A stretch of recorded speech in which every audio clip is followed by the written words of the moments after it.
streaming on the gram. All right, I'm gonna play the intro song. Okay, the art of working a room.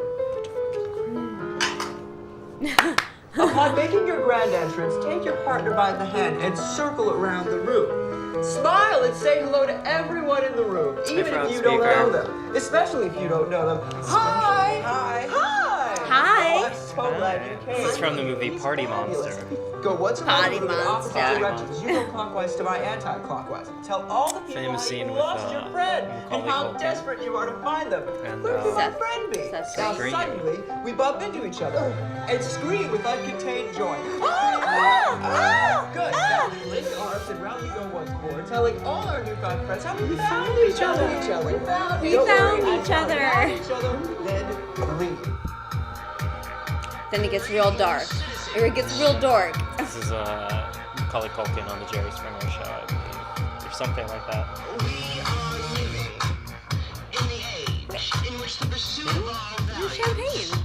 other than I'm the champagne next. money, We're gonna have success, a little coffee before we go out. glamour has either been Pre-gaming, they call it. Yep. or destroyed. Money, success, All right. fame, glamour. This song's a little repetitive. I mean, it's about me, so, Okay. you know. Well, hello. Welcome to Question Block, Money, Success, Fame, Glamour edition. We're talking about the history of NYC nightclubs. Thanks, Frog Speaker. Trying to look our best. Thank you.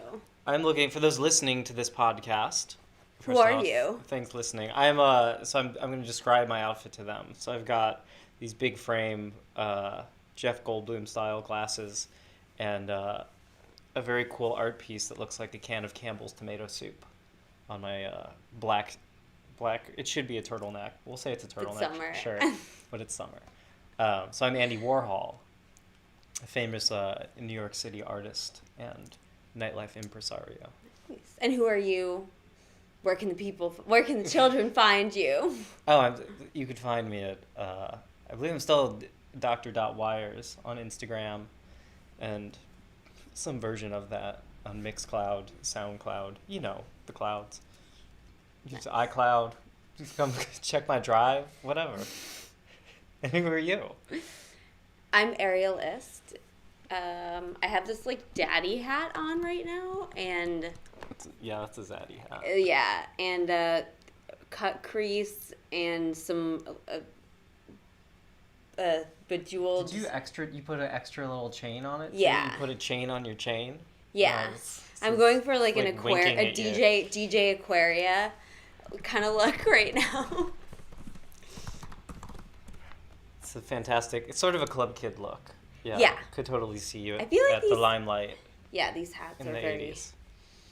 Yeah, very zaddy. Very 'Cause, like, biker hat. I'm the conductor of this party. Like I feel like a biker hat. Or Yeah. train conductor hat. yes. Nice. Yeah. We like to run trains here in this nightclub. with And we with keep them consent, on- of We course. keep them on schedule. Yes. Yeah, so we were going to talk about the history of New York City nightclubs. And for research for this episode, I read the book Night Fever, Designing Club Culture from 1960 through today. Thank you, Evan. No, I got it from my dad, actually. Oh, Yeah. thank you, Mark.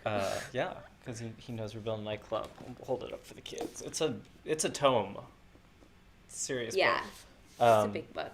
It has a ton of I think it's cultivated from a bunch of museum exhibits, so it's got a bunch of cool pictures. Wait, museum exhibits of nightclubs? Yeah, because weird. as we'll talk about, the discotecture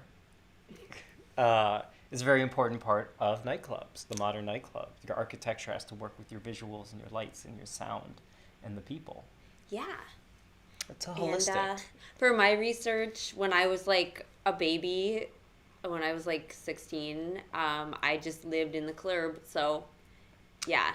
Yeah, so Ariel is also you're a like firsthand source for a lot of the stuff we'll be discussing tonight Yes. because you were there. The newer stuff.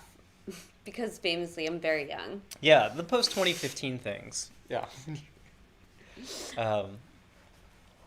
Yeah, but so when we get to like when we're talking about like the 2000s, 2010s, you can tell us some firsthand accounts, which would be good.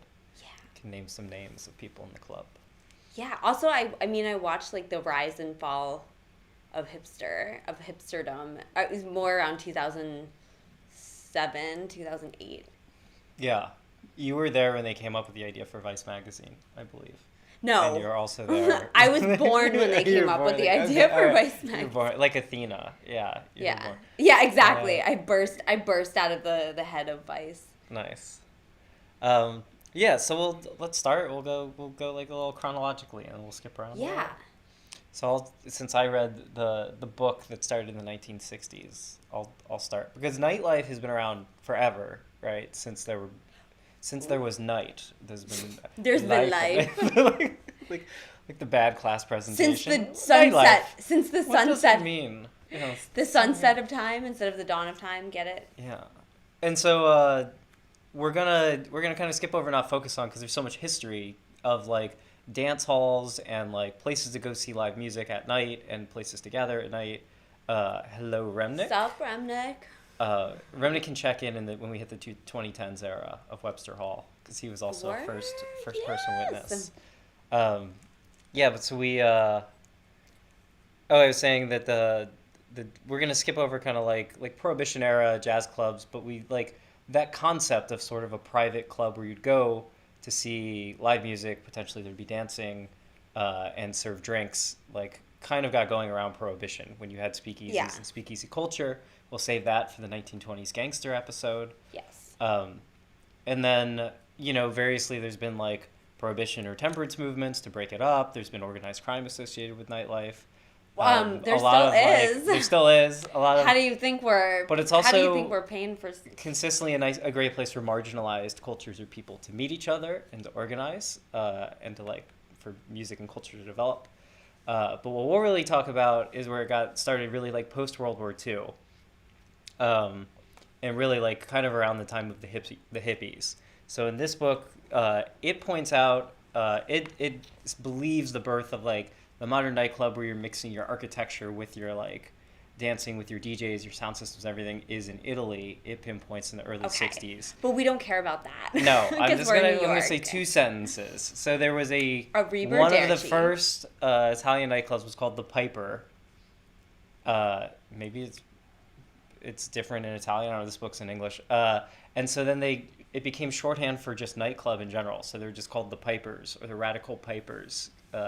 Because in Italy they had very few public spaces post World War II, or like places for people to gather. So they would have like street parties and block parties all the time with live music, and then people started putting together nightclubs around that.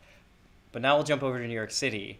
So widely cited as like one of the first like discos, or this idea of an immersive party environment that lasted 12 hours, was David Mancuso, who was a free spirit kind of hippie. He was very like influenced by like Timothy Leary and like and we all know what that means. He was licking some stamps, maybe. Yeah. What was LSD was the acronym for something else. Love Saves the Day. Love Saves the Day parties. That's right. Yeah. So Mancuso started throwing these 12-hour-long parties in his loft building where he lived in like Manhattan, and he really, you would take acid. It was themed. The party was 12 hours. It was like he paced the whole party to match your trip and the vibe. So it like start slow, get faster, and everything. He had a disco ball. He had cool lights, and then he really loved children's birthday party style decorations. I was like, ooh, that almost got children's style. So colorful balloons, and he would like put snacks out on the tables. It was like bananas and like gum. And, like, oh my god! and, I like, didn't know about the gum. Hi. Yeah, he gave everybody gum. What was the name of the space? So because he lived in a loft building, they called it the Loft. Oh my god. I know. Copycat. That's what I was saying. He came forward in the future and nicked our style. But, how dare. But also like the idea that some friendly guy starts inviting all their friends over to have parties in a loft apartment that's very artistic and cool, and it catches on and becomes a regular thing, and then ends up changing the culture of the world. Sounds familiar, doesn't it? Yes. So that's like in the it's regarded because, I mean, a lot of stuff, like, you hear about it because influential people and a ton of artists went to those parties. But then the real commercialization of, like, a discotheque or, like, dance clubs, that following that same vibe where you wanted to have a totally immersive party sequence or, like, night, really kicked off then with, like, Studio 54, which was opened its doors in 1977. So let's pause there for a second. Talk about Studio 54. Let's talk about Studio 54. Okay. So who started Studio 54? So it's Ian Schrager and what's Rubel's first name? Rubel. Steve Rubel? Yeah. I think it's Steve Rubel. So they met in college. Were friends. Ian Schrager was a lawyer. Steve Rubel was a restaurateur. And they both ran a bunch of steak lofts. Steak lofts? Yeah. What's a steak loft? It's like a loft where you can go eat steak. Really? Yes. They did, and then they met. I forget who the creative. I felt like Airbnb invented that. Wow, that's right? great. It sounds like an Airbnb experience. Everything old is new. Yes. All right. So, I forget who the creative person was, but it was a woman actually, and I totally forgot her name. But she had like the creative idea for Studio 54, and they were kind of like the backers for it. Oh, really? Yeah. Okay. I think her name was like Peggy something. Okay, because there a lot of like famous names came out of there, right? Because as part of like Or Carmen. Maybe Okay. it was Carmen. Peggy or Carmen. Or Peggy Carmen, Okay, I like it. This is about as accurate as our research gets. Yeah. Okay, so then around the same time, but a year later, Wait. Michael Brody launched Paradise Garage. No, we're talking about Studio 54. All right, keep going. Everyone Sorry. wants to know about it. All right, so why do people still remember it? Why does anyone? Because no one could get in.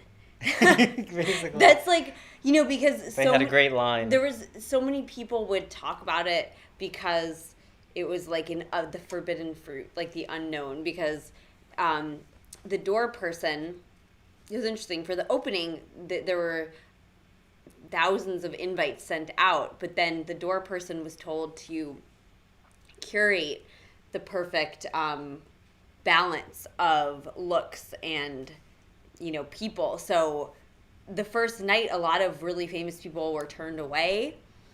So famously, Frank Sinatra. He was turned away. Was turned away and not allowed to But Trump enter. allowed in. Oh.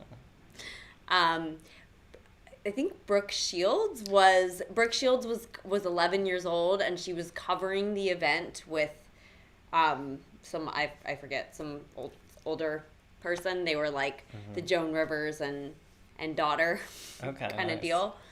So 11-year-old Brooke Shields got in. So what made it so cool, by the way, as a club, it was opened in a former like theater, like music theater or whatever, like a playhouse or something. And so they had the, I think, very brilliant idea that the sort of stage orchestra pit became the dance floor, and all the seating was like around it and above it, and then the DJ was like right in the center. So everybody wasn't staring at the DJ as if on a stage. It really encouraged people to all like merge together.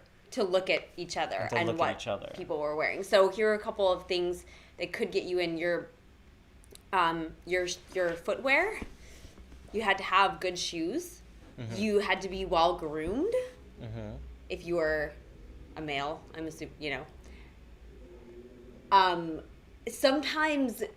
Sometimes kind of like nobody-ish people got in if there weren't enough of them. Mm-hmm. Also, a lot of horses got in. So, yes. Bianca Jagger, for her birthday, she came in naked on a white horse, and they released doves, which sounds, I would have been out. I would be like, no, thank you. Do you want doves flying around your nightclub? No. I don't, no. I go to nightclubs to escape them. Okay. That is the number one reason. Yeah, but pretty sick party. You got a horse walking around. Someone who had been dying to get in a couple of weeks later was like, oh, okay, I'm going to bring my horse to the club and get on it naked. Kind of misreading the situation there. It wasn't the horse, it was the... Well, it kind of was the horse. The novelty. Kind of was the horse because the door person told this woman no, but they let the horse in. Nice. The horse Just behaved great. himself. The horse behaved himself. Yeah. Yes, and the bartender said, "Why the long face, friend?" And the horse said, "Well, heroin's named after me." Nice. Yeah, so it had a great setup. Everybody was on cocaine and amphetamines as well. There was like a lot of just like, not PDA, just people having sex like in public at the club too. It was sort of like notorious, I guess, for that. But it was very much almost the opposite of the Loft, of Mancuso's Loft, where it wasn't this like communal experience. It was super American celeb culture obsessed, right? Yeah. And like the press loved taking photos of just, and the line forced celebrities and everybody else had to wait in line together too. So it was very leveling in that aspect. So they got a ton of press because every night, if you were a Page 6 photographer, you just go look at the line for Studio 54. So Michael Musto, famous columnist for the Village Voice, who we'll talk about again later, talk about Party Monster, he could never get in. That's great. He's like, I never got in. And he would wait online. He was like, I would just wait online and take pictures because they never let me in. Yeah, he probably looked like a schlub. I mean, do you know what Michael Musto looks like? No.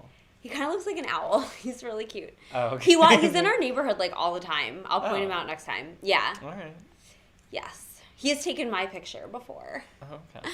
So they had they also had there's photos of the setup in there, and they did have like a ton of like big tables for a nightclub. A bunch of like... Yeah. Okay, no one cares about the tables. So there's a lot of photos of like Warhol sitting, holding court with like, a bunch of people that's around what they him, care about. and that's who I am. Ish. But you're right. Also, pre-Studio 54, Warhol was involved in also like a nightclub called DOM, D-O-M, for the, what is it, the plastic exploding something that was like his band played at some other, like previous nightclubs prior to like Studio 54 where it all came together. And then, so Studio 54 is happening very celeb obsessed. Can we talk about Paradise Garage? Yes. Which opened a year later in 78. And Paradise Garage was much like, more like, I don't know, I guess subculture focused, or like their most famous resident DJ, David Levon, is like a black guy, and was much more like queer and gay friendly, and so it kind of like it was much more community focused in that sense. Although you see photos of the two, and there's like the photo of like it really looked like a garage, and it was, I think, set up in a former parking garage, so it like did not have the glamour of Studio 54, but it sounds like it was a way like cooler party. And then a year later, this is 2 years after Studio 54, it closed. Studio 54 closed. And Mancuso and Schrager, right? not Mancuso, Schrager and Rubel. Oh, Rubel, right. So the FBI raided Studio 54, and they found $800,000 in cash in bags hidden in the air conditioning system and in the basement, because it's not. You read various write-ups, and they're like, they kept sloppy books, and it's like, no, they're just avoiding taxes. Well, Rubel got. So I was listening to this interview with David Bernstein, who is he was a photographer who was allowed in because he was attached to a lot of famous people were like, come in with me, like take my picture, and he said that he watched Steve go from a very together guy just down this like drug path. Yeah, it probably doesn't help if you're partying every night doing. And he said this is what got them busted. He said if the IRS like knew how much money we were actually making, they would shut this place down and we'd both be in jail. And that was printed. I forget what newspaper, but someone goes, "Oh, really?" Yeah, don't say that. Don't say that. Well, the FBI must have gotten a tip. I mean, somebody was putting the cash in the bags and hiding it too, so maybe they got a tip, and is how they knew to go in and look for it. Yeah. But anyway, pay your taxes. Yeah, that's why we're doing this theme. That's why we picked this theme, because tax season is upon us, It actually got delayed this year. It's upon us. It's upon us. Yeah. It's coming. You still have time. Yes. So we got Paradise Garage. Oh, I was going to say that one key thing I do want to call out is this great audio designer named Richard Long, who had his own company, designed the sound systems for both Studio 54 and Paradise Garage. And Studio 54 it was regarded as like a very solid sound system, but Paradise Garage was legendary. I'm just reading accounts. I wasn't there. And so as part of what Long like developed, he actually called them the Levon horns, named after the resident DJ at Paradise Garage. So it's cool to have a speaker named after you. That's cool. And yeah, it's like, I don't know, it's neat. The history of sound system design, that will be another much nerdier podcast that we won't get into now. But that name, Richard Long, is like, and like the people who worked for him now are still designing and like broke off and started their own companies. And it's kind of a whole thing in the world of like audiophile club sound systems. Oh, that's awesome. It's pretty sweet. I didn't know that. Yeah, very super influential. Super influential. Yeah. Okay, so what else? So What else we got? Well, so we just got up to the point where Schrager and Rubel went to jail for 15 months, which is like slap on the wrist, minimum security prison in like Alabama or something. So that sucked. But they get out in 81, and they're like immediately like, look, we got arrested for being like too successful at running nightclubs. We're opening another nightclub. And so they did.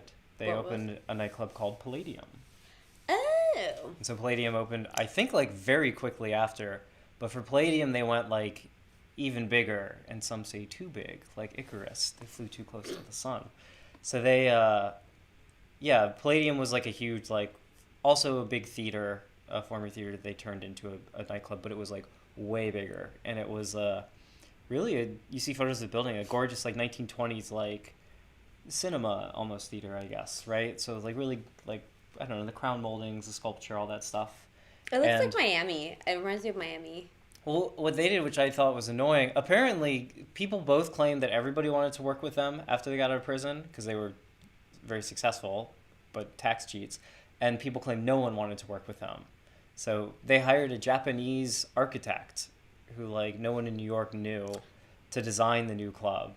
They got all like the very famous artists of the early 80s, so like to do art in it. So like behind the bar was like Basquiat, like all over behind the bar. Like they had a giant Keith Haring mural on the main dance floor. And they had, the Japanese architect didn't change the exterior of the building, and he put this insane sort of white girder system in the middle of it, this minimalist weird architecture. Yeah. And they had giant arrays. They didn't have LED screens at the time.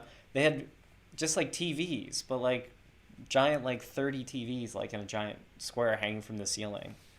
But people didn't like it, right? They were like, no.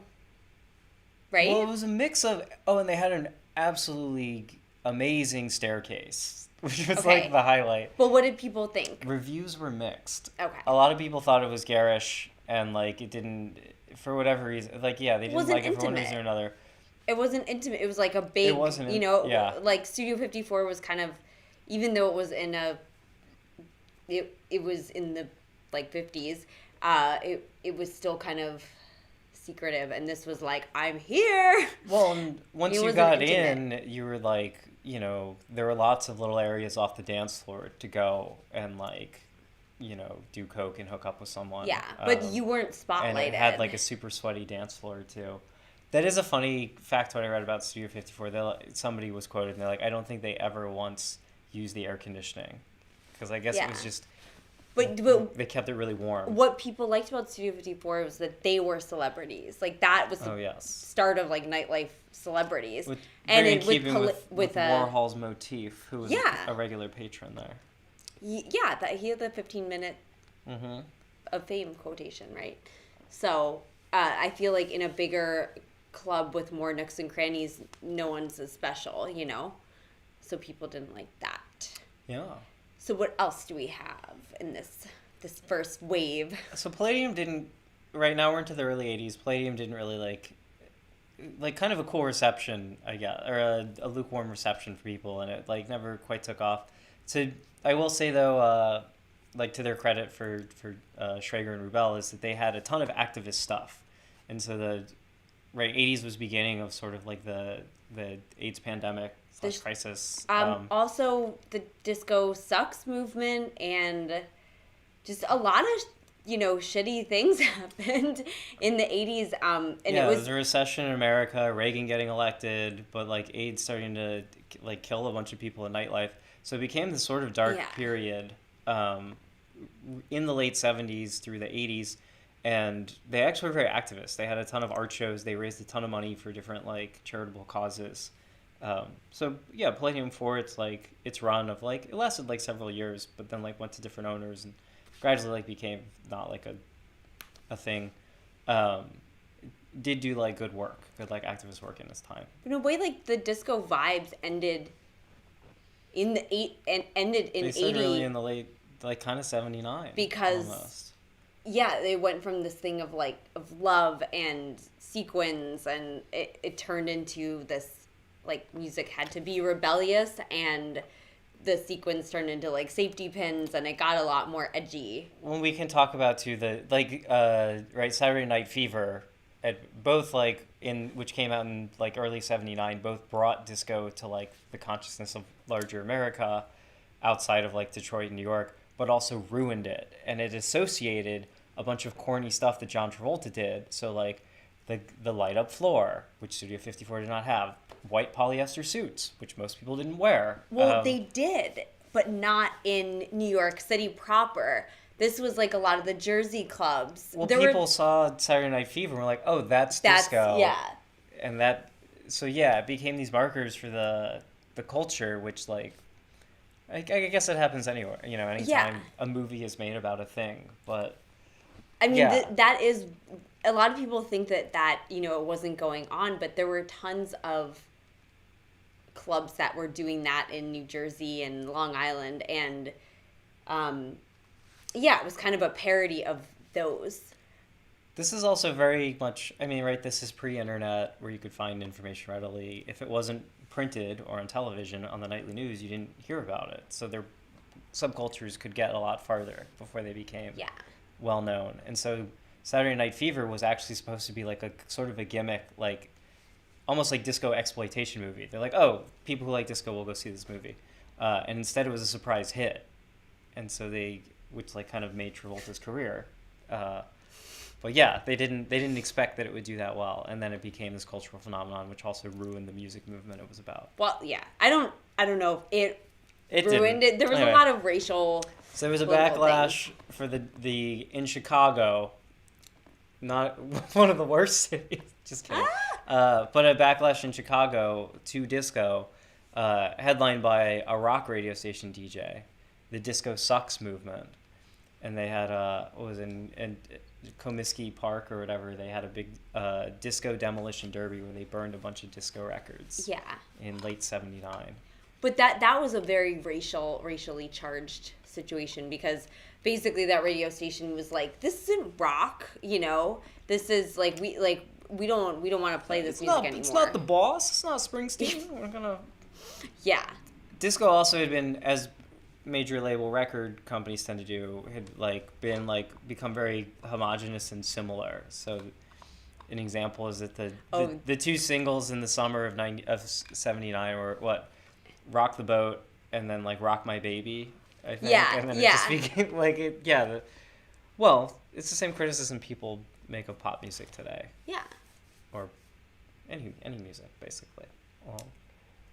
So what happens then? So we'll talk about the response. From the mid-'80s then. There's a club called Ariel. And there's always celebrities in nightlife. Wait, we're going to start off with Ariel? I thought that was kind of the Ariel and Limelight are the two. We're going to talk about clubs, Limelight. Right? No one cares about Ariel. I think Ariel was before them. Yeah. Ariel got started in the early 80s. Limelight was late 80s, right? So, there's this guy, Peter Gation, who I think he's so funny to talk about. All right. So entertaining. Peter Gation is Canadian. He loses an eye when as like a teenager when he's playing hockey. You're right. He has the best biography of any nightclub owner ever. Damn well does. All and right, people don't know about it. Continue. You're right. They think that eye patch in Party Monster is just like a cute thing, but like he legit did not have an eye. He lost, and the eye patch sort of signified his wealth and his sort of his triumph over adversity because he lost an eye playing. It was like stickball, He was playing stickball. which I'm like, Canada, you're trash. Yeah, like Catholic school. Yeah, I'm like, Canada, please. So he won a settlement. He got, I think it was like $12,000 or That's Yeah. It wasn't a. It was $12,000. He was in this is when 19 he in was like a kid, 1980 60. or 1970, I guess. Okay. So with inflation, it would be quite a bit more today. And it was in Canada, so they were poor at that time. All right. Well, he didn't come into a ton of money, but he made enough money. So he said, okay, I'm going to start take a this pants money. store. He opened up a pants store called The Loft once again. It's a great The word. Loft. You got Ann Taylor The Loft. Loft comes you got up- his jeans Yeah. store called The Loft. The Loft, which is basically like Canadian Gap. Yeah. And it did very well. And then he said, you know what? Do you know if they're still open? No, I don't know. I hope they are. Someone has to do a trip up to Up to Toronto. yeah. Yeah. Yeah, so he opened up this jeans store, and he was like, you know what, though? I really want to get into the nightclub business. So he opened better up... margins. Yeah, because he bought jeans for like $4 and he sold them for $8, and he was like, I know that like the bartending nightclub industry, the margins are better, so I'm going to do that. So he opened up a nightclub called the Limelight. He actually opened up 2 Limelights in different places in the country. So I think the first one was in Florida, The Miami Limelight. the Miami Limelight, and that one was pretty cool. But then he was like, okay, I'm gonna get closer to New York. Wait. It's the Georgia. Please. It's the Georgia one that has all the swag. Can you tell me about the Georgia Limelight real quick? Yes. So he's like slowly. It's in Atlanta. He's got a hot Yeah, Atlanta Limelight. hot Atlanta. And then he's what? like slowly moving closer to New York. He's got his eye on the. This man one knew, eye. He's this got man his knew eye. how to do installations in nightclubs. He's because got his what eye did on the Atlanta prize. have? So Atlanta had a glass floor, and first under the floor he had a panther under there There's a live panther under the glass. walking around, and the ASPCA was not happy. So he was like, okay, fine. So he put. Panther kept eating employees, probably.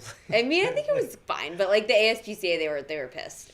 So he got rid of the panther, and he got He got topless broads. to swim around. Wearing mermaid tails. And then they couldn't hold their breath for that long, and they would die, and it was a whole thing. So then he got sharks with lasers. So so the floor with like sharks swimming around under. Yeah, how in the freaking nightclub. cool is that? Like, Yeah, it's the kind of thing you'd go in there and you'd be like, this is so tasteless and stupid, but it's like, it's so awesome. It's so And then you'd like cool. lay on the floor and like look at the sharks.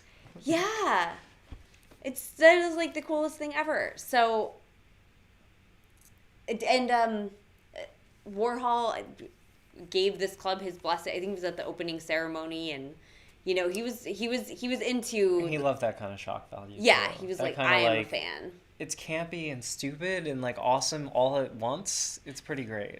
Yeah. I'm kind of like, that he wasn't spending a ton of time on his art. Because he was like Warhol? Yeah, because I know that he used projectors to do a lot of his. He was art. True. His life was art. True. I stand corrected.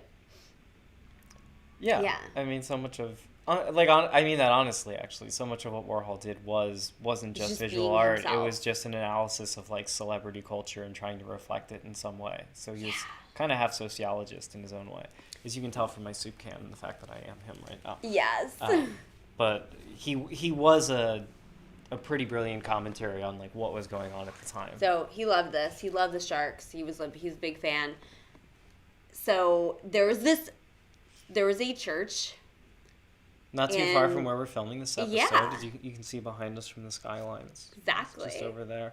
Just over there. 6th Avenue and 18th? No, it's like 20. It's like 20th. Okay. 22nd. It's between 20th and 22nd, I think. Or yeah. There's now Grimaldi's Yes. at that location. So this church was a historic landmark, and it had also been a like a rehabilitation place. It had also been kind of like an artist community. It had been vacant. And in 1982, Peter Gatien bought the Limelight, or he named it the Limelight, but he bought I think it was like the Covenant. It is really funny that he just used bought the it. same name for all his clubs. Yeah. Well, I mean, that's what you do, as we know. Yeah.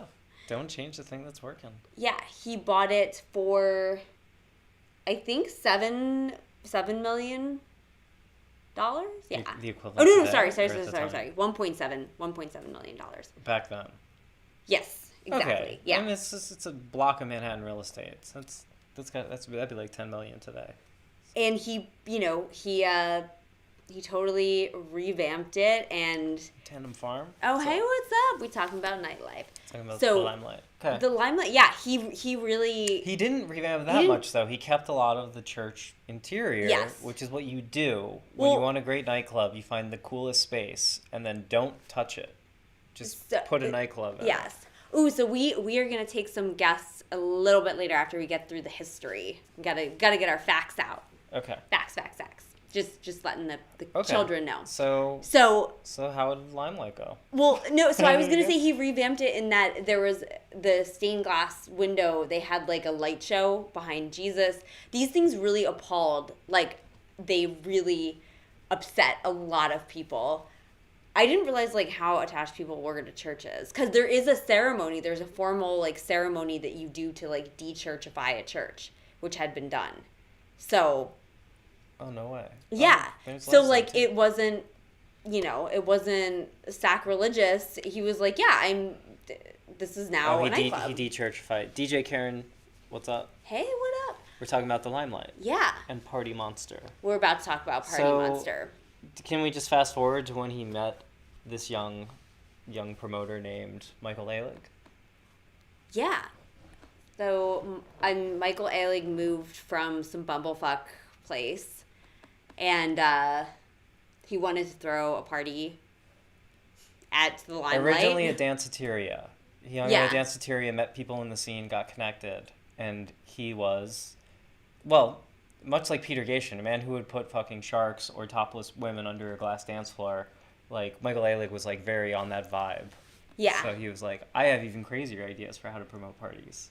Yes. So he had Disco 2000 was one of his parties.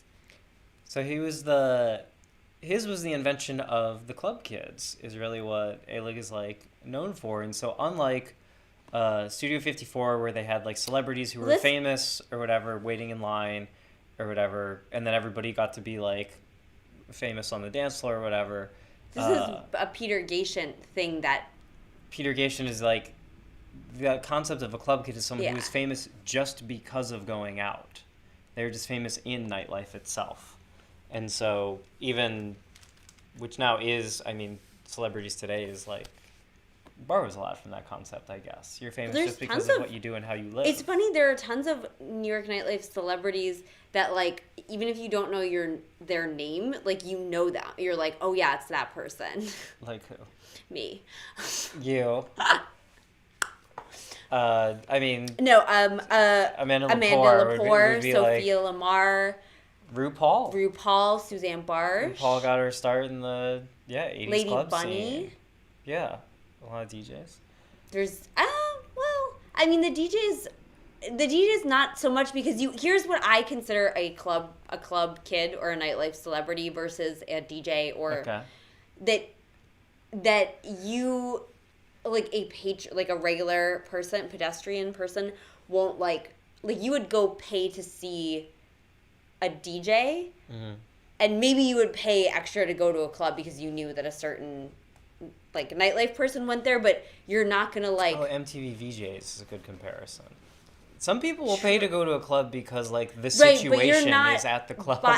You're going there just to be there around them. They're not putting on like they are a show. You're not like buying tickets to their show. Good point. Like they are the show. You're right, and the DJs actually have a discernible skill, whereas a lot of club kids they don't actually sing or dance necessarily. They're just they don't have a musical skill, but True. it is a skill to like look different and to Your performance art, I suppose. yeah, they're like Warhol, they're art. Yeah. So Wear art. So the Limelight, very similar to Studio 54, history repeating itself, got in trouble again for... They got in trouble for drug use, yes, but that's not what did them in. Much like Al Capone, it's your taxes. Pay your fucking taxes. So the Limelight got caught and shut down. They got shut down for a week by the NYPD for drug use in the club. Immediately got reopened because it wasn't their fault, and they were like doing what they could to mitigate it. It was because they didn't pay their taxes. So Peter Gatien eventually did get deported, actually back to Canada. Yeah. As a tax evading felon. I think. Did he pass away, or he's still out there? I think he might be back. Anyway. Guess who's back in the house? Call Peter into this Gatien. podcast. If you're out there, Peter Gatien. Peter Gatien. We're looking at you. But yeah, do you want to talk about... Well, he also, by the way, had a second act, kind of like Warhol doing... Or not Warhol, like Schrager doing Palladium. Gatien started Club USA, which was like... He had a ton of clubs, though. He had Tunnel. Oh, he started Tunnel. Yeah, he started Tunnel, which is like the first like famous hip hop club. Tunnel was like white shoes, white tees kind of deal. It's cool it was done by a Canadian guy who sold jeans. Started that club. Yeah. Yeah. But yeah, very hip hop and like... It's in Kids. It's the, the movie Kids. Yeah. Where Chloe Sevigny's like looking around for... She's trying to find... Casper, but instead she does E. Yeah. Yeah. Yeah. That's at Tunnel. Yeah, so that kind of like brings us into the, I guess, 90s. Club USA looked so cool. They had a slide. Club USA had a giant slide. Like a tube slide. That looked awesome. And I keep wanting to call him Macaulay Culkin, but Michael Alec, he was promoting Club USA too. And for that, he made a bunch of playing cards with the different club kids on them, or trading cards. You can still go to Cafeteria, the restaurant, and they have a lot of club kids, actually. On the menu. Yeah.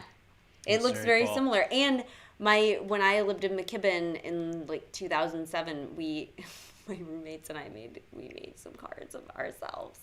And for those listeners, the McKibben Lofts, much like David Mancuso's Loft in 1970, was in a little sort of bohemian artist's, not paradise, but dump. I guess they called it Art Dorm. In a former textile factory. And Ariel and I actually both lived there at different times, about 3 years apart. But that in itself was a cool, like, hotbed of creativity and parties. And that itself spawned some venues. Yeah. Some New York City nightclubs. Some other lofts. So we'll just say about the 90s, unfortunately, one of the worst things happened to New York City nightclub life is that in 93, Giuliani became mayor of New York City. Yeah.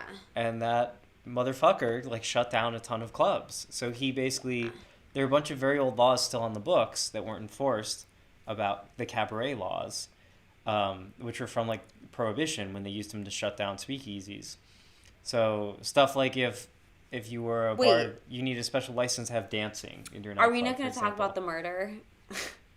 Oh, yeah, we can get into it. We did a Party Monster episode. We did, but it wasn't a podcast. All right, sorry. I was trying to jump to where we could take some guests, but let's fill them in real quick. All right. About the history. We have so much more history. And we also, Well, the club was Limelight, but sure. What happened to Michael Alick? Because, everyone's true crime obsessed these days, so we have to talk about Michael Alick and his roommate. This is like late 90s, right? He was a promoter for a good, like... We said like 8-9 years, I think. Yeah. Oh. This was like around 95. Oh, okay. They killed their drug dealer, Angel. And they dismembered him, threw him in the river. And Michael Musto, right? Because we have to bring this. I said that he was going to come back. Okay. Michael Musto actually kind of broke the story because there were all these rumors. Like, people were like, dude, what happened to Angel? Like, he was also a club kid, and they kind of made him a club kid. They had him wear angel wings And he really did wear those wings, like giant, like giant angel. angel wings. Feathered- Yeah, feathered he angel wore them, wings. and so like when that isn't around, you're like, wait, where'd he go? And also, I guess the drugs. That's what- So Michael Ehrlich also famously, he didn't just do parties at Limelight. He did a party in the back of a roller disco in the back of a moving truck. McDonald's party at McDonald's. Pop up party at McDonald's.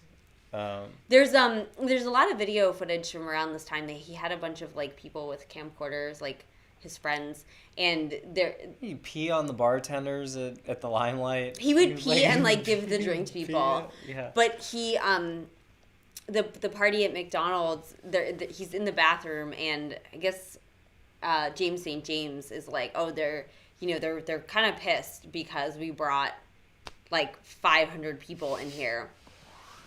And Michael Ehrlich is like, yeah, but we paid the McDonald's. Like, I don't see why they're upset. We're buying like, food. hello. They did buy food from the McDonald's. They also, they would go on like all the talk shows. At the Yeah, time. so they perfectly coincided with in the like late 80s, early 90s, the rise of like Maury and Jerry Springer and Oh, who's the other one? TV talk shows. There's another one. Oh, I forgot. There was another talk show that they were always on that is not around anymore, and I forget what it is. Oprah? No, it was like Maury was the trashiest one. Jerry Springer was pretty great too, though. yeah. Geraldo? That's the one. That's the one they were on regularly. Geraldo's great because he became a serious reporter. Yeah. After that, But yeah, they would just show up and be freaks, and the audience would be like, "How you live like that?" Yeah, and they would be like, "We love Molly. Yeah, and we they gave would it to her mom." Yeah, and they would just pull their pants down, and everyone was like, "Oh!" And it was great. And security comes out. Yeah, so Michael Musto was publishing little bits and pieces of the Angel story, and he was kind of breaking it. Yeah. Well, no, he hung around them. He went on Geraldo with them. If you watch the old footage, he's there with them. Yeah. Oh, wow. Yeah. He was with them, and he knew, and he kind of broke the story. And then, of course, Angel's body showed up. Serious reporter Michael Musto. No, he's Geraldo. He's saying, yeah. Oh, yeah. It showed up in a box, or some of his body parts showed Geraldo up. reports on serious events. Maybe some of them. So Angel's body shows up, washes up in a box, part of it. Michael Ehrlich has left town on a multi-state heroin bender. Well, he tries to leave, but then he needs to get heroin, so that's how they get them. Because he has to go back or something. And Michael Musto has said, because Michael Ehrlich just passed away at Christmas this year. No, sad. And a lot of people are really, people would say R.I.P. and then other people on social media were like, don't say that, he was terrible. And the thing is, that's gonna. So our friend Sai actually had met Michael Ehrlich and also knows DJ Kiyoki. Yes, can I finish this thought real quick? What? If you wanna. Go ahead. That Michael Musto was saying that he's both. He can be both a terrible person, but also kind of revolutionary. Oh, okay. He said, Michael Musto was R.I.P., but the way that he feels about people starting a GoFundMe for his funeral is, he said, we could just cut him up and put him in a box. Oh. Nice. So... yeah, he's both. He's both a piece of shit, but also was very revolutionary because he was bored with status quo and really pushed the envelope in terms of to recount party. Sai's story. But yes, go on. He showed up at a house party that Sai was at. There was an after party, and then went into a bedroom and put on snuff films and started laughing maniacally. And then and everybody was very creeped out and knew that it was Michael Ehrlich, and that was kind of his story. Oh, and Sai also said he met James St. James. James St. James was at a party that Sai's friend threw in LA or something. it was like a famous celebrity modeling agency something event, and James St. James still working as a promoter, who just then disappeared to go do bumps in the bathroom for the entire duration of the event. So Okay. basically just these people acting very characteristically for what we know Yeah, about that's them. what I mean. I guess that's why you just pay them. You pay them to show up. You Okay. know, that's what they do. That's their talent. So that's Party Monster. Yeah. Can we... So let's talk about our experience in the nightlife, and then we can take some people on. Let's take a guess now. We can finish up no, with us. let's talk 'cause about- We got them. We're gonna Come talk. on. We're gonna talk about our experience, and then we'll take a guess. Take Okay. some guess at that. Yeah. No. Get them now. Well, we're on the track. Well, so then, I was saying in the 90s, Giuliani shut down a bunch of nightclubs as part of cleansing the city, using the cabaret laws basically as like a weapon to make it just like impossible to operate a club by needing saying that like, oh, we're actually enforcing the cabaret law from the 20s, which is if you have more than 3 people dancing at your nightclub, you need a special license, and then refusing to issue any cabaret licenses, for example, and then sending police to raid clubs where people would be dancing.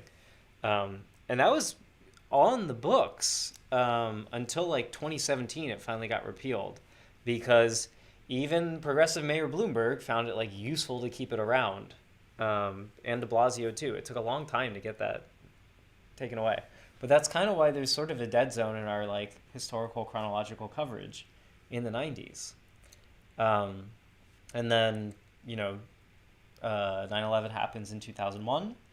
And then, which like both united the city, but also like slowed things down for a while. And then we really like picked back up with the club scene around the mid 2000s with the rise of hipsters and famous clubs, famous dance clubs that like kind of came back into the city or that like sprouted up, like Cielo and Webster Hall. And also the venue. There are so many like venues as clubs. I will say that we did just skip over in the 90s while they shut down all the cabarets, kind of as a response, as you would expect, like there's still need for music and people to gather. So like indie rock clubs became a huge thing throughout New York City. And Pyramid Club, R.I.P. because it just closed. Club, but we're gonna talk. I mean, like, because I used to work. CBGB, Pianos. Santos, yeah. Santos Party House, great example from the like mid 2000s. Yeah. Don Hills from the mid 2000s. I used to work at Lit Lounge, Don Hills. I'm trying to think. Movida, Luke and Leroy's. I was like a go-go dancer at all of those. So when we do an indie rock show, we'll really focus in on like kind of the Lower East Side and all like the rock venues in the 80s and 90s. But since we're sticking with nightclubs, those we'll are kind all of jump to the mid 2000s. Yeah. Okay. So go ahead. Since you were there. Now, yeah, that's why I'm like, I want to in. talk about because that was like it was also really like interesting time because you could still get it was like I think the last time where you could still pretty easily get in underage. Yeah. Because it's like now the IDs are like sideways or something if you're underage. They changed the formatting of the ID. Although I don't know, my younger brother, Young Wires, he had a good fake ID. No, but that was before they rotated them though. No, he right? he got a rotated ID. Oh, he borrowed it from someone? You get them from China. You okay. submit all the paperwork in like a form on a website, and they like ship you some IDs inside a Chinese toy like a month later, and hopefully they make it through customs. Yeah. So, it's alive and well. The dark web, as we talked about in a previous episode. So when was the first time you went to a nightclub? Yeah. Let's see. They totally they rotated some stuff. They rotated the IDs. It's horizontal if you're over 21. It's vertical if you're under 21. And so as soon as you see a vertical ID, you're like no. You look at the date. And they have the scanner barcode now too. Yeah. But that's also been cracked by the Chinese hackers. So they had the scanner. They had the scanner when I was frog speaker. Yeah. Get yourself a good fake. They had the scanner when I was going out too, and I looked like I was like 15, but I looked like I was 5. Mm-hmm. So I took a Xerox copy of my passport, and I did some like collaging with the birth date, and then I crumpled it up, and I would just hand that to the person, and they would look at me, and they'd be like, "You're kidding," and I'd be like, "No." It really depended on the club, because I went to... Your boy. I lost my license at some point. Your boy. In the early 2012s. It really depended. Brooklyn Whiskey, you cannot get in with anything other than your legit passport. This is like 2007, 2008. This is a Ariel. recession. Okay, honey. Also, it was so comical because I'm literally telling you, I looked like a child. And you would be with a bunch of adults. Yeah, and I would hand them this like crumpled up piece of paper. Like, it was so shitty and like bad that like they were just like, okay, and they fine. would let you in. Well, they let me in. So the first club that I ever went to was called Stereo, and it was in the Meatpacking District, and there was this party there called Whip It Wednesdays. And it was by this group called the Rough Club, and it was a bunch of like the RUFF. And now if you look up Rough Club, it's like a doggy grooming place. Oh, you tried to check them out. Right? Yeah, I was like, what's up with the Rough? But it was like a bunch of like they're like, I don't know what their eyes looked like because they had like the hair down. And I remember my friend was like, oh, so this club, this was before I did like the passport thing. This is like what made me want to like go out every night of my life and like be a nightlife person. That my friend got us walked in by one of the Rough Club people. And it was like a Wednesday, and I wasn't wearing pants, and it was like the funnest time ever. And it was called Whip It Wednesdays because they would, every time you walk past the DJ booth, you'd have to open your mouth, and they would just spray like whipped cream in it. And then when they were done with like the whipped cream, you'd get like a Whip It. Like it was like Whip It roulette. Yeah. Okay. It was so fun. So I was like, okay, what other parties did these, like I was just like addicted. So I would go to all the like, there was the Annex, which was it was like Stanton and Rivington. It was like that kind of Lower East Side area. Right by pianos, right by the slipper room. Yeah. And these same people, like they DJ'd in the basement there.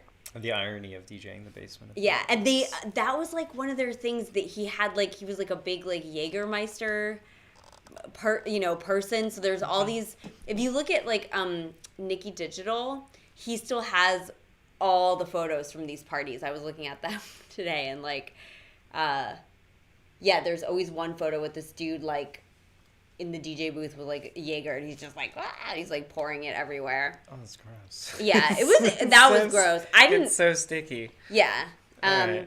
And then I went to Lit Lounge to this party called Rebel Rebel, and it was a David Bowie themed party on Tuesdays. I remember that. It was like party on Tuesday, and there was a resident go-go dancer there, and I was like, I just like had it in my head. I was like, I'm gonna be resident go-go dancer here. You were like 17, right? Yeah. And you're like, I'm gonna be the resident go-go dancer here, because I was already a go-go dancer at Trash Party, which was at Rafifi's, which is now a Buffalo Exchange on 11th and 2nd. Oh, it's funny because there was a trash bar in Williamsburg. Yeah. But this is Trash Party. Okay.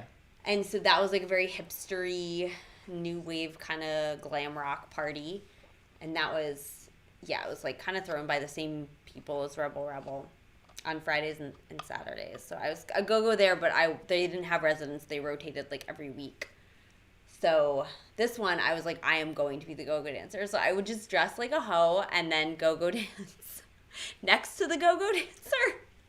And she liked to take a lot of breaks. And I didn't. Well, a lot of breaks. Yeah, she liked to, exactly. Yeah. And I didn't, and eventually I became the resident go-go dancer there. Do you want to do this job? Yeah, well, it was, because there was one day where we were both on the flyer, and I was, like, sick. And then there was one week where I was on the flyer. Oh, nice. And you were displaced.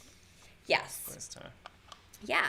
I have a whole bunch of other stories, but we can take a guess now if people would like Let's to take a guess. to I don't know guess. if DJ Karen's still out there. I would love to Yeah. hear his experiences, like where he first started DJing, for example. Yeah.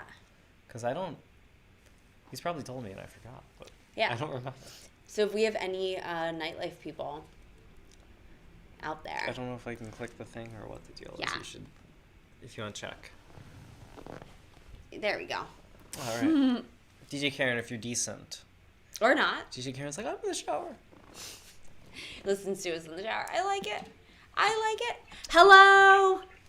What's up? Guys. Hey. Going. How's it going? Good. Just working.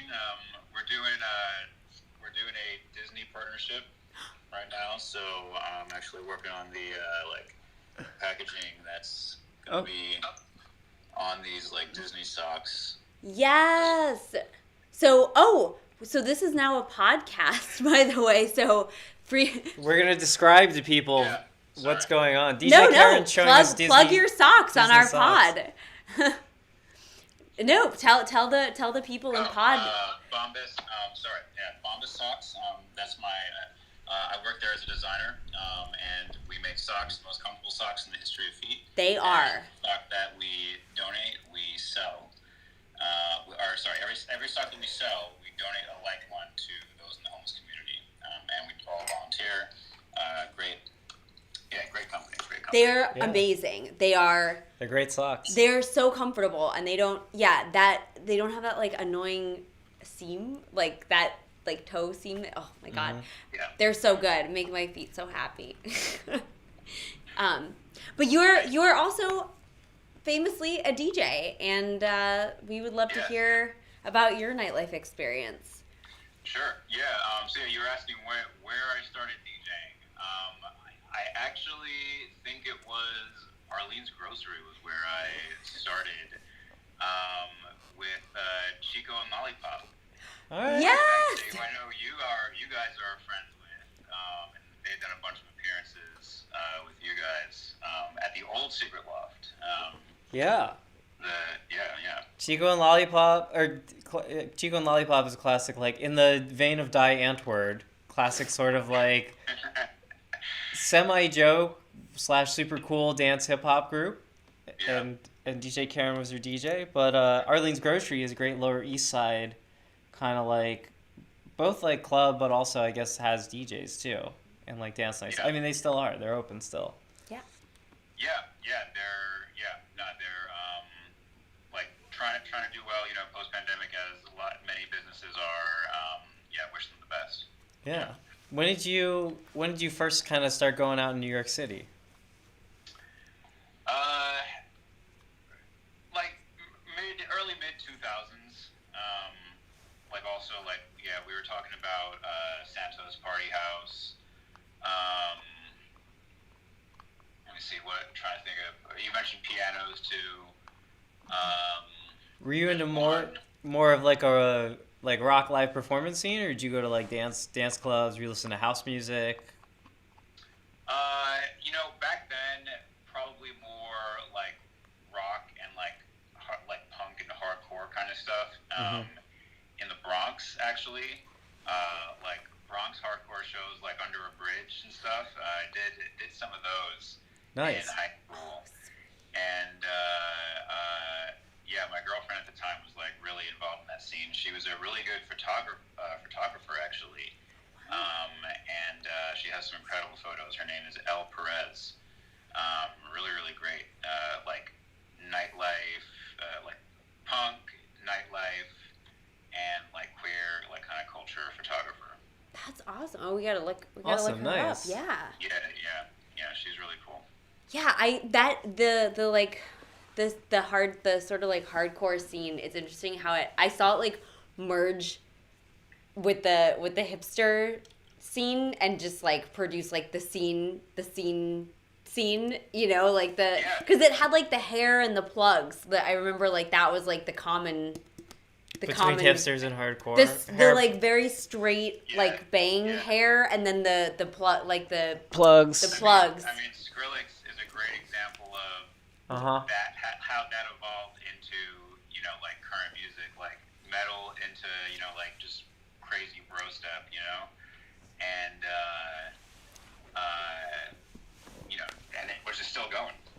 this day, you know. Still, Yeah. and like, yeah, that's what that scene has kind of like evolved into.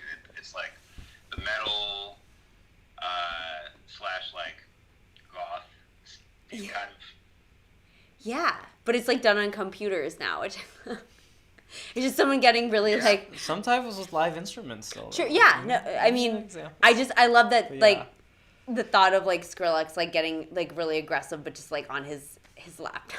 It is. I mean, it is like adorable. Honestly. Right? Yeah.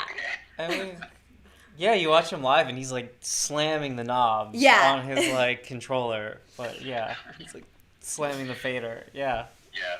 Yeah, you gotta make it look really dramatic. Yeah, twisting that. Key DJ move. Yeah, twisting your filter like real hard, and you pull back like you just whipped like the There's an art to it, you know, the showmanship, you know. Yeah, there's a bunch of comics about like how DJs dance when they're like playing. There's like different moves they do, and there's like the levitating. Oh. Yeah. And there's like, yeah. Bouncing. Yeah, there's like the thank you. DJs will do like the arigato. Oh, like, thank you. They put their hands up a little bit, but like they're limited because they have to keep looking at the board because they need to like hunt down their next song and like cue everything up and right. So like you can't go that far. Power Patterns though would win my nightlife award for like best dancing while DJing because yes, DJ Power Patterns famously will come out on the floor. He'll come out on the floor and then he'll like wild. run back. Yeah.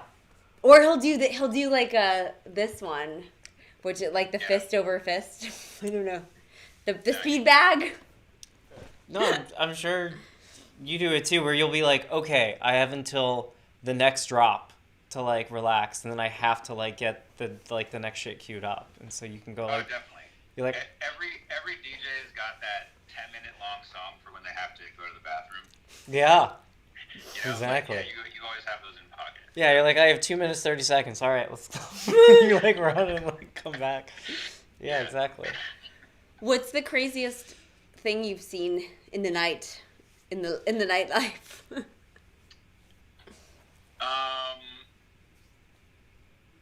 This was a viral video.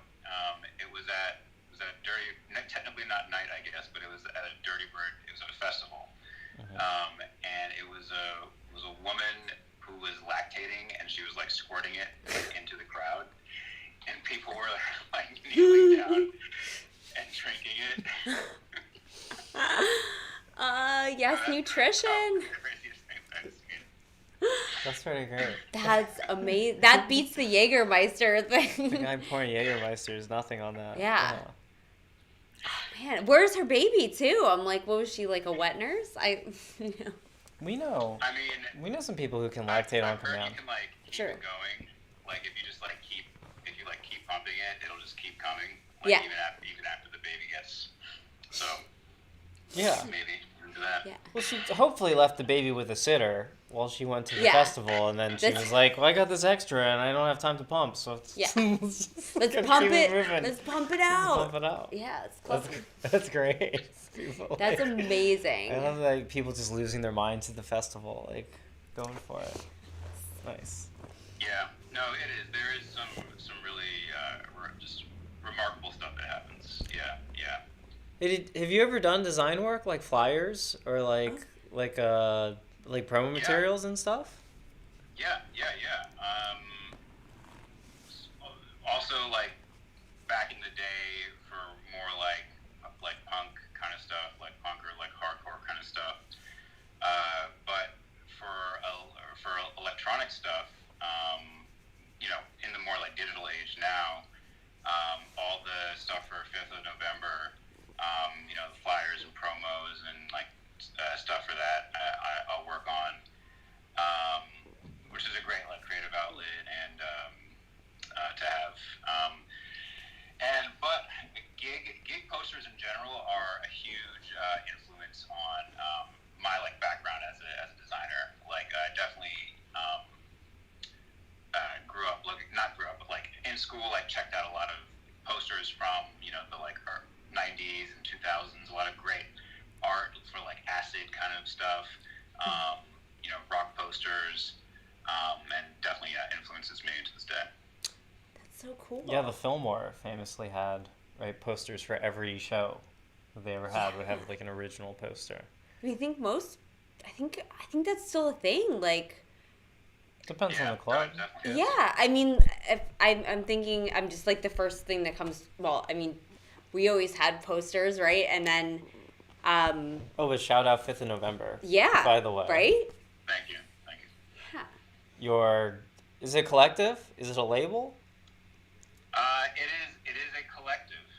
Nice. And a collective of artists, and we are working on what we think the new era of events can be like. Learning things from the last year. We're thinking about hybrid, live and streamed events. Yeah.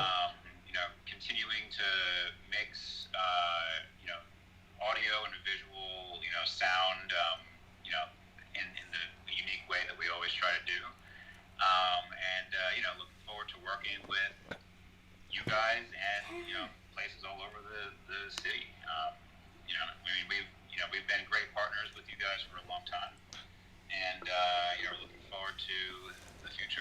Really excited for the new spot in Brooklyn. I love seeing the progress on that and everything. So, yeah, very, very excited just in general for it. Yeah, we are too. There's gonna be so much room for projections, and if people want to get What you guys have going on there looks awesome. Right. That whole idea is really cool. Entire ceiling's a big screen. Yeah. But yeah, in like 2030, when kids are doing the nightlife, like, podcast history episode, they'll be like, oh yeah, and in the post-corona boom yes, of late 2021 through 2022, Secret Loft really emerged in the forefront of the new art discotheque venues. Yes. and this weekend we're gonna be collaborating with you, and we're so excited. Yeah. Same here. Can't wait. Yeah. Can't wait. So, Really excited for that era. Been listening to a lot of Nero lately. Yes, Just I love Yeah. Nero so much. I'm like, everything, all bangers. it's Their epic. videos are really good too. Yeah. They have really, really creative, epic videos. Yeah. Yeah, definitely. So Cool. yeah. So we will actually see you this Saturday. We'll see you Saturday. For those of in you listening person. on the podcast or out there on Twitch, yeah, DJ Karen will be DJing as part of our nightlife themed rave review Yeah. set, starting at 9 p.m. this Saturday. And we're going to revisit, as we just talked through the eras of New York City nightclubs, we'll be revisiting that. So sort of the Studio 54, Loft, disco era, the kind of 80s, post-punk era, the 90s, Party Monster. I don't even know how to describe that kind of music. It's dance, just like 90s dance is a thing. Miss I Kitten guess. and the Hacker. Yeah, Miss Kitten and the Hacker type stuff. And then the 2010s, Nero, Fool's Gold, Yeah. Diplo era, A-Track. A-Track. I was about to say, A-Track Duck Sauce. Yeah. Yes, Yeah. love it. I have some really good looks Wolfgang Gardner. for those. Wolfgang Gardner, yeah, the Yes. Dead Mouse era, yeah. Yeah. Maybe a little Yeah Yeah Yeahs or Phoenix if you find some nice bootlegs in there. Oh Yeah. man, girl talk. Should we touch girl talk? Yes, Yes. classic, yeah, I classic mean, girl that talk. was really unique and crazy. Like that really kicked. I feel like that kicked off a whole kind of era of Yeah. genre. I don't Like know the TKO, like that kind of. I don't know if mashups were as big in New York City. I was living in San Francisco in the late 2000s, and mashups were everything. Like Girl Talk was Girl Talk and all the proteges who copied it or whatever, and there were entire clubs where every other night was mashup night. Oh, that's Like the great. thing. I don't remember it being. I wasn't out in the earliest. I was probably more of a curiosity in New York maybe. I at the was time. out, and I would say my debut was 2007 probably. So I don't know if that was after the mashup. No, it was around. I Okay. think there was just a lot of the very Yeah, it's cool. around that. I think a lot of the very cool original music at that time, like the Strokes and the Yeah Yeah Yeahs and all the cool Brooklyn and still Lower East Side, I guess, bands were like coming from New York anyway, so you guys had original music to listen to. That So, was cool. funny story, my Yeah. dad taught Nick Valenci, the drummer of the Strokes. He went to my high school. Like, my dad taught at my high school. Mhm. I guess my dad taught there before I went there. But And what did my you- dad is an English teacher, and he's very serious about his job. He's, like, very passionate about it. And he told Nick Valenci that he should stop playing the drums and that he, like, should really focus on his schoolwork. On English. Yes. Yeah, And then the kicker is that there was, like, some construction up the block from my high school, the lab school on 17th Street, and they they had, like, people were posting, like, flyers and stuff, and they just, like, it was just covered in Strokes flyers. Nice. Yeah. So, there you Good go. flyers. My More- roommate's girlfriend, James's girlfriend, has tons of Strokes flyers as Yeah. like posters and stuff. There you go. Never. Yeah. Speaking of Strokes, that indie rock era, like LCD Sound System, was like really like that was kind of like their heyday. Yeah. They were awesome too back then. That all Hot Chip, sound. I think. Yeah. Hot Chip. Oh my gosh. Hot Chip British version. MGMT from like And Boston, Yeah. kind Animal of. Collective? Animal Collective are from, I think, Virginia, Maryland. Is it But, like- the Ting Tings? Yeah, I forget. Ting Tings are from LA, I think. But it's a very, that's not my name. But, Yeah. It was a lot of songs were like clapping when it was like a lot of like. Yeah. The Ting Tings was cool because they were two-piece. Rat-a-tat, MGMT. But yeah, that, Great. that whole era is Holy Ghost. Anyway, before we get too carried away. Yeah. Copy anymore. The Cut knife. copy. The knife. The knife. Oh, the knife was really good. Yeah. But a huge part of that sound was, I mean, it really did like come from New York City in a lot of ways. Yes. Yeah. Yeah, and I'm so excited to like relive it with And we'll be reliving with it this all Saturday. of you Yeah. this Saturday. Yeah. All right. Okay, Sweet. so we will see you this Saturday, and we'll continue to talk a little bit about our nightlife experiences. Let us see. Thank you so much for hopping on, Leslie. All right. See you Thanks, this weekend. guys. There we go. Okay. Yeah, I have a couple more nightlife. Do you have some nightlife stories? You want to Go go back ahead. and forth? Yeah. Go ahead. Give us some stories. So yeah, I also lived with a bunch of DJs. Dances with White Girls, Dances, What's Up? And I lived with a club kid her name was Anorexia, her club kid name, right? And we would get ready every night. She was like much more, she was way better at club kidding than I was. I was like, I'm just going to take my clothes off. And that's like how I would, That was your club kid. that was like my persona. thing. What was her thing? She was really good at doing like crazy makeup, and she had crazy clothes, and Oh, I didn't. You didn't do crazy looks. I did by like not wearing clothes. So I would just wear like lingerie to the club with like a men's jacket. Or I was really into shopping at this store called Baby Talk. That was like a little kids clothing store. I got like a little boys Lakers outfit, and I would wear that. And I would always wear sneakers because I wanted to be able to dance. So I guess that was like my thing. I also was really into doing Molly. So people sometimes called me Roller Girl, Oh, that's cute. you know, And did you ever go to the club on roller skates? in my brain. Okay. You just wore them at home. Rocking the big dinner plate pupils. I wore a fuck ton of eyeliner. Like I was fresh faced, and then I would just make like a giant like eye of eyeliner. I would always, if I wasn't go-go dancing, I would always wear black. I kind of had the scene hair, but Anna would dye her hair all different colors, like the Manic Panic. Our bathtub was always like purple because this girl was like dyeing her hair. Her hands were always like different colors. And she was the first person I saw have like a makeup kit, like a toolbox with makeup. And she was always like the glitter and lashes. And I was like, I don't even know how this works. And, you know, we would go out. And she was really good friends with this photographer named Brad Walsh, who, he had this nightlife zine called Junk Magazine. Mm-hmm. Yeah. And, where are the zines at? oh, yeah, the zines and the nightlife photography. That was a very important part of sort of New York nightlife huge. culture is that, yeah, because, and the oh, we have to talk about the misshapes. Can we talk about the misshapes? Sure. Okay. let's deal with the misshapes. So this nightlife photography thing, I'm gonna like shout out Sneaky Digital, Nicola, Driven by Boredom, Last Night's Party. These were all photographers that you would see out, and then the next morning you would like rush to their website and you would like scroll, and you were like, where am I? Where am I? Before social media. Yeah. Where you had to go to that person's .com website to see. Yes, and you would, stuff.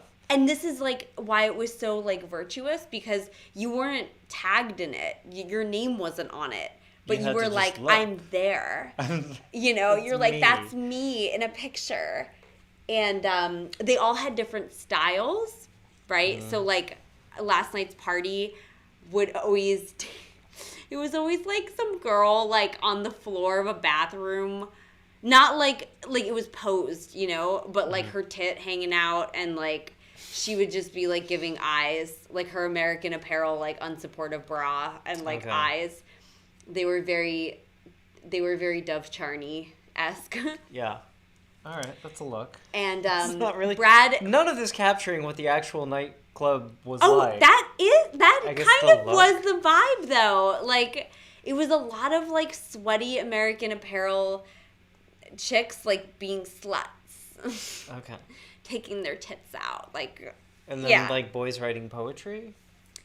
With a lip, it was like a hair. It was like hair and like a lip ring, and just like a pout.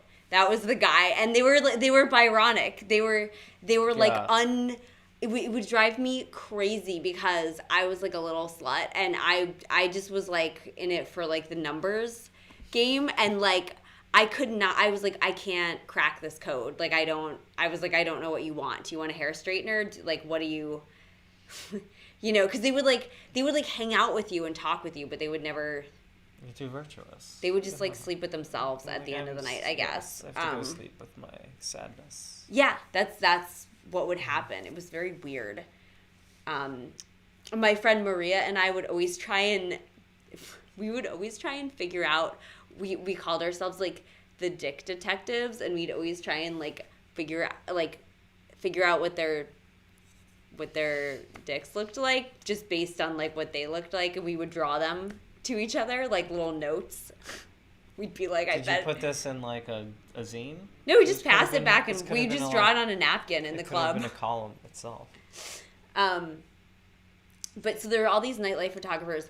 The Misshapes, they had a party at Dawn Hills. They were a DJ collective, very scene looking, and they would push you up against a wall, and then someone would take your Polaroid, and then I guess someone would take the pictures of the Polaroids, and there's a book, the Misshapes book, and I believe I'm in that book. You can look for me. So shout out another famous Polaroid photographer. Nick McManus! Where's my Polaroid? Yeah, Nick McManus has been shooting Polaroids, more of the, I guess, punk and like underground rock scenes. The Loft scene. The Loft scenes, the art galleries, he's like the street artists, the angel of death for like venue. Like if a venue is closing, he will legit be there. He is the angel of death for venues, isn't he? He to catches capture every major New York City closing. He's there. And he is like an angel because he like stands above you, and there's like a flash of white light, and then it's gone. But he takes giant group Polaroids. Yes, which is very difficult to do with a Polaroid, but he does it. Yeah. He's like a cat. He clambers. He clambers and he climbs. Wrong? So we have a bunch of photos. Someone said wrong. With him, I guess. I don't know about the Polaroids, man. I don't know. Maybe he switched to digital. But no, he's sponsored, I believe, by like Fujifilm or Panasonic or somebody. He is. Yeah, he told me. Yeah, he's like, I get this shit for free. We have a lot of his Polaroids. So shout out. And we do. We have a ton of Polaroids, and we haven't gone out of business yet. So. But yeah, the Misshapes, that they further pushed getting your picture taken. But they were a band too, right? They were kind of like everything and nothing. And I used to hang out with the drummer of the Misshapes band. I'm laughing because they played music. But I never really you saw never them. saw him play drums? He did. He was freaking amazing. There was Jackson, and then James. Okay. Oh, he's not sponsored. He's not sponsored. There was Jackson and James Paulus, and James would also hang. James was the goofy, like, older brother who was also, like, very musically talented, who could sing, and we would, like, hang out together, and he was ridiculous. And he would get really high and, like, talk in a really high-pitched voice. And then the little brother was, like, the drummer prodigy. And he also had seen hair. Okay. We would hang out sometimes. That's the end of that one. Where are they now? I do not know. I guess that's true of a lot of people from New York City in the late 2000s. They were like very talented musicians though, but kind of got like in this like little scene. Sidetracked by scene fame, I suppose. Yeah. That was like a joke when I lived in the McKibben Lofts in like 2014, 2015. It was like famous in Bushwick. Hipster Hollywood. Hipster Hollywood. Because Drop the Lime lived right around there, and like just a whole bunch of, you would see like all these nightlife people at like the Brooklyn's Natural or whatever. From 2008 through roughly like 2016 or whatever. Yeah, like Beirut lived in one of the McKibben Lofts. But yeah, the Fat Jew lived upstairs. Actually, upstairs. didn't live upstairs. The rest of Team Facelift lived upstairs from us. I don't know if she lived in the hood. You said like Grimes was walking around. Grimes like, was always walking around. Around the hood. Yeah. Yeah. So it was its own like cute little mecca out there. And then there'd be a bunch of Like celebrity sighting. Like, so there was one time when Madonna came to the Misshapes party at Don Hills, and I saw that, and that was cool. And I think I used to go dance with Lady Gaga. Oh yeah. Yeah, right before she blew up. Your most famous, Rush celebrity. Yeah. Right before she blew up. You said you were like, oh, I saw you at Summer Stage. Yes, that's where I knew her from. Like Summer Stage, she was playing the piano with her whole body. Like 2007.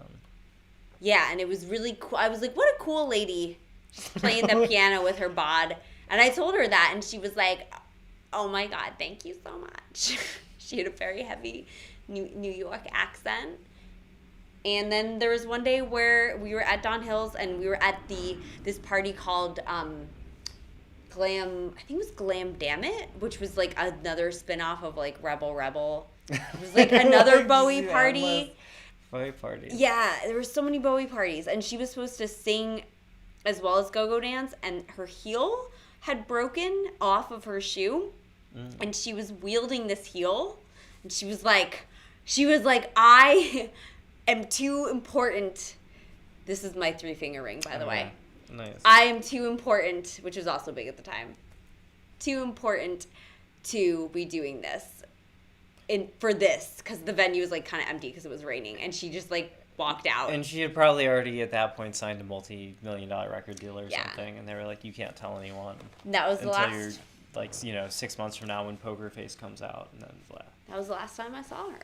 But also, I mean, they would like there would be a lot of music videos that would like get us to be in them. Because they needed scene kids, right? Yeah. So you were in the NERD music video. Everybody knows. Was that an open casting call? How did they... No, they just, I was in the club, I think it was at Webster Hall, and someone came up to me and was like, you are going to be in a music video this weekend. And I was like, okay. Nice. I like that. I was like, all right, where? And it was at the VIP Club, which is like on a side street, like on 20th Street or something. And I actually have like a pretty big part in it where I'm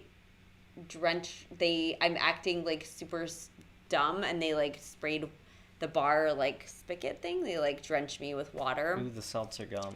Yeah. And so they got me really wet, and then I stole a bunch of the clothes from wardrobe because I was very cold. Mm-hmm. So only fair, I'm sure. It was shout out to, and I got to dance with the nose too. Okay. That was a fun time. I'm trying to think of the craziest thing that ever. What was your craziest thing? And in all of like going out in New York City nightlife. Yeah. I don't know. I was just remember, like one cool one was like it was probably like 2013, 2014. I went to Webster Hall to see A-Track, and A-Track was headlining Flostradamus. Yes. Was playing too, but yeah, it was like a Fool's Gold like Webster Hall like event. That was very cool, and I went with a roommate of mine at the time. Initiate Music is his name. He is a DJ and producer. Yeah, he does. Well, Nate his name, but Initiate is his like DJ name. But yeah, he does a bunch of like streaming on Twitch and other stuff about producing. Sir Nate, like right? Is it Sir Nate? No, or no, different Nate. Okay. No, Sir Nate is from Nate and Hilla. This guy, but yeah, Nate, Initiate Music. He's Canadian. Yeah, I was living with him in this like garage off North 10th Street. So it must have been 2000, early 2013.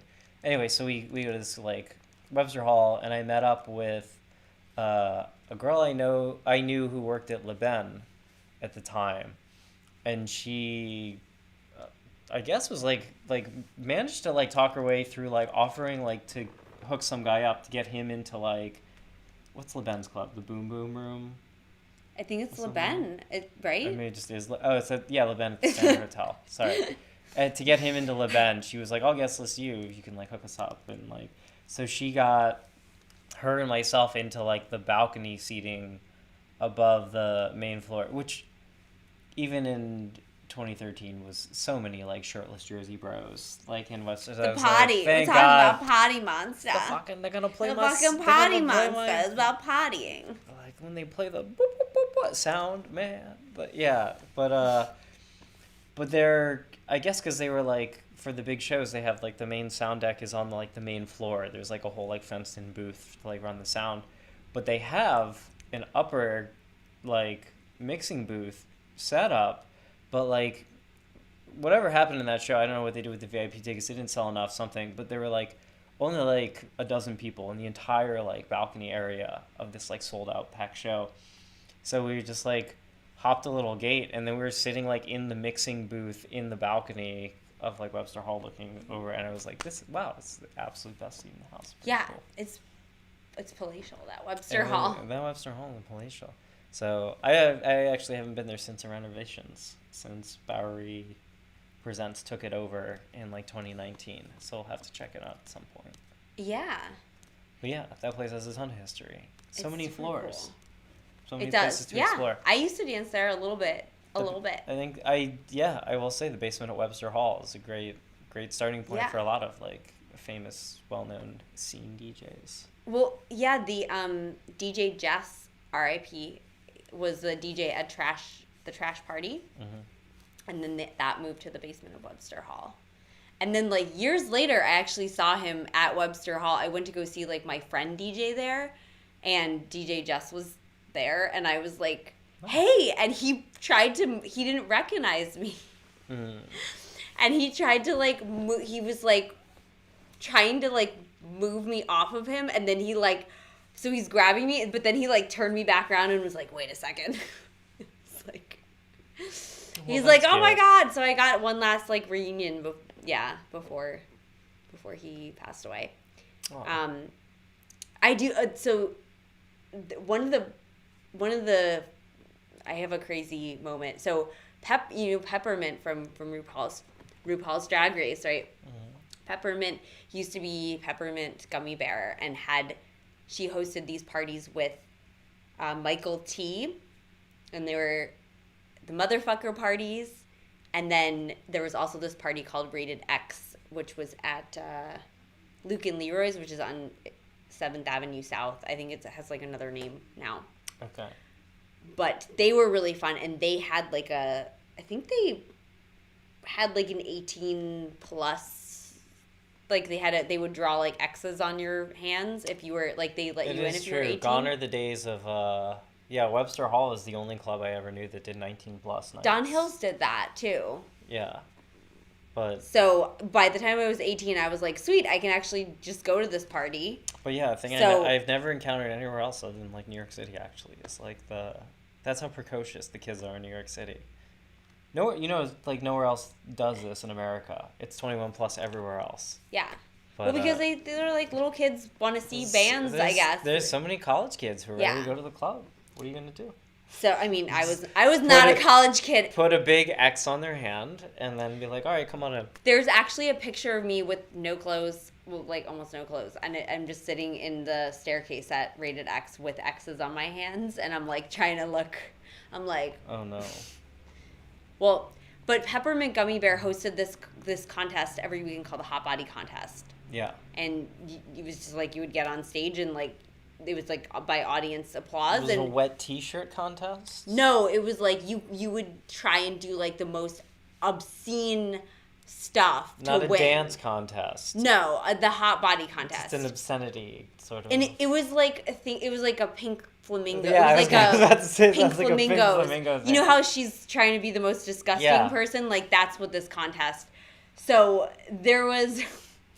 There are two crazy things that I saw in this contest. Like a bunch of a lot of it was like seeing people just looking sad, but she was a fan of like seeing people, so she would, if they like showed a nipple, sometimes she'd be like, great, okay, come fine. over here, look sad. Okay. But there were some times where it just got really crazy. So there was this one like voluptuous, because everyone was wearing spandex at that. It was American Apparel season, so like it was just like spandex fanny pack, kind of like now, right? So this one like very voluptuous woman just got like immediately naked, kept the fanny pack on, and then shoved. I remember distinctly it was like a Corona. She like shoved it inside of her, and when she took it out, there was like Corona missing from it, and. Peppermint, the look that you just had, that Peppermint Gummy Bear had that look and was like, she was like, okay, like winner, because it was normally by applause, but I think she was like, this one, you got it. Yeah. There was another time my friend entered and he had just gotten like a bunch of donuts from somewhere and he had started like squeezing the donuts all over it, like so the jelly and the insides were coming, but he got some on Peppermint Gummy Bear. She was like, get off the stage, you naked white boy. Get off the stage. That's great. Yeah, so that was some fun times. And then I was at the Limelight, then Avalon. It was like rebranded as the Avalon for one of the last parties ever, which was the motherfucker party. Forget what year it was, like 2007 or 8. And it was the Cramps played there on Halloween. And that was also like an 18 plus thing. So I went to that and I wore like a leopard bodysuit and like a pair of handcuffs, like one handcuff on my hand, and then some guy like handcuffed himself to me. And nice. Became my friend for like the next DJ Michael Mythics. Did you? I hope you had the key. Yes, I did. But it was kind of like an open, like I think because a lot of my friends like wussed out, like they didn't want to go, so I like was there by myself. But I ended up making a ton of friends, and I got to see the Cramps like play at. To me, it was in my heart the Limelight, Yeah. So it was like super cool. Those were some cool times, and then I went to Secret Loft. That was super cool. I know, one of the best clubs in New York City. Yeah, which it is the best club in New York City. Mm-hmm. And opening.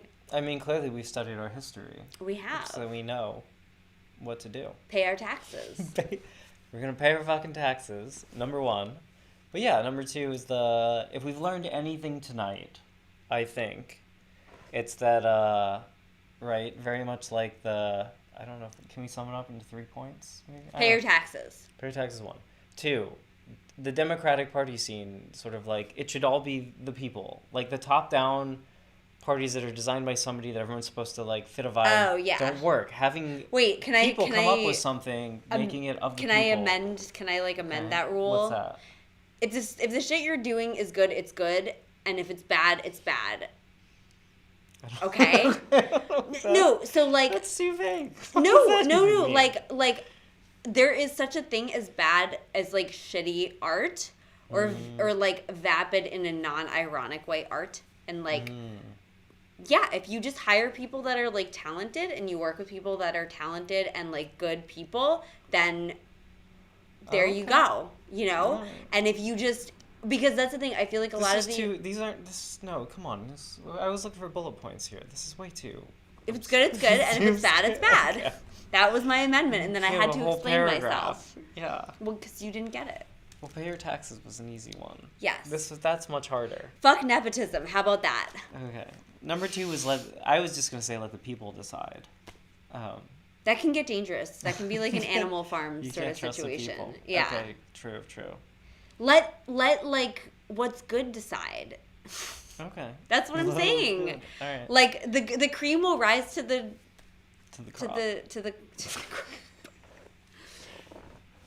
Okay. Got a third one? Love saves the day. I was gonna say. Oh, if you have a hunchback, just throw some glitter on it. Yeah. Okay. I was gonna say I think all the iconic clubs we've talked about, and this is important. It's not just your scene or the people. Is that the space matters? The nightlife is emerging actually of light and sound and space. And people. Okay, yeah. Yes, it's all those things together, though. Because if you have a really nice space, but you're just like, you suck, then your club is going to suck. Well, yes, because they didn't merge. They have to all be on the same page. Yeah, it's the je ne sais quoi. Sure, or the holistic experience of the whole event. Je ne sais quoi says there's no name for it. Right, I'm giving it a name. I'm saying you naming can't. The thing. The consumers can't put their finger on it, but you can. Like you're creating. People just be like, I don't know what it is about that place. I just think so many of the things we talked about were iconic buildings where somebody decided it'd be fucking cool to have a party. You're just trying to make it about yourself. I'm saying Limelight, right, in like a church, Studio 54 in a theater, the Loft in a cool loft decorated like a birthday party, Webster Hall, gorgeous giant theater, and even today's. Well, I don't know. Okay, Let's do it again. Gorgeous spaces to throw a party in. Pay your taxes. Also, you have to really care, and it has to be your passion. I think that's what we were trying to say. Because I think a lot of... I would never say that. That's not... I don't think that's what I was trying to say. It has to be your passion. Right? You have to call your place the Loft. Number 2, if it's good, it's good. Number 2B, architecture is important. Number 3... F. Number 3, Love F. saves the day. Subclause 2. Take your tits out. Okay. Once you walk in the door, you've given us your consent. That's our policy. That's not the policy. If you have a problem with it, we'll refund your ticket. Yeah. If you want to go on the VIP, gotta be good at doing head. Don't hide your money in air conditioners. That's a good one. True. There's a lot of small. Don't kill. Don't kill. Thou shalt not kill. Now we're redoing the 10 Commandments. The 10 Commandments of Club. The 10 Club Commandments. 10 Club Commandments. Oh, we should. All right, we'll publish that. Coming out soon. But maybe we'll present it this Saturday. Yeah. A review. Let's wrap it up. We really do know what we're talking about, though. You'll see. We'll see you this Saturday, 9 to 11 p.m. EST on Twitch. It's better watched on Twitch. You can tune in on Instagram, but you should really do it on Twitch. Why would you do that? It'll just sound like a loud-ass phone in a room. Word. Check out twitch.tv/secretloft. Dr. Lotus will chat with you, and you get a green screen. Ooh, girl. But... And you're going to see DJ Karen, too. Yeah, DJ Karen, maybe cool some other people, definitely me, on some Ariel stuff with some more looks. And we'll be going through the history of New York City nightlife. So we'll be cruising through, disco, post-punk, 90s dance, and the whole 2010s kind of hipster scene. The Scenesters. I don't even know what that was. Like, yeah, the world music Diplo takeover era too. White tees and white There belts. might be some Moonbaton in there. Still like 1 or 2 Moonbatons. White tees and white belts. That's Yeah, so we'll see you there. All right. Should we Macaulay Culkin play us out? Yeah, thanks for joining us this Thank evening you. at Club Secret Loft. Yes. Also, yeah, if give us 5 stars and if you give us a cute review, we'll read it. Rate this podcast. We'll review. Rate it 5 stars though. If any other rating, no. I'm just starting with the song. So from Party Monster. Oh, these are the 3 rules. Money, success, fame, glamour. Oh, those are like There's like only more 3 than rules. Yeah, money, success, fame, glamour. Here, get in here for a screen.